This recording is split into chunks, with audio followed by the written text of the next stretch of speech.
Okay, I'll just show you how to play music from your mobile through the Bluetooth audio system in this 2015 BMW 3 Series. So we need a record, we'll find a record, we'll click on that, we'll click on this. I'm going to turn that down, but you see at the bottom there, if I click, I'll click play in a second. If I click down there at the bottom, that's your options. You can either play the music through your iPhone or it can be connected to this.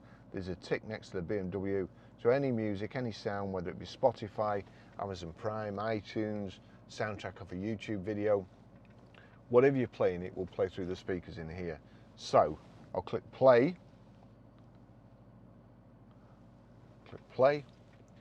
Over here we want media. Now this is set up, it's gone onto media, it's come up on disc.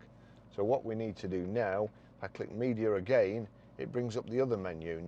You'll see there CD, music collection, external devices and sound. It's on CD at the moment, so we want external devices. Select that with the rotary control, then click on it, and Barry's iPhone or auxiliary front. So we want Barry's iPhone. If it was auxiliary, that would be something connected to the auxiliary lead in here at the back there.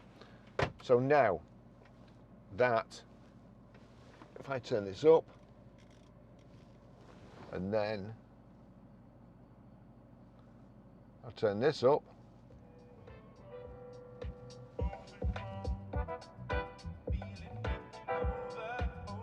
there you go, that's how you play music. You'll see the display, nice display, it's got the album artwork and it tells you what's playing. That's how you do it.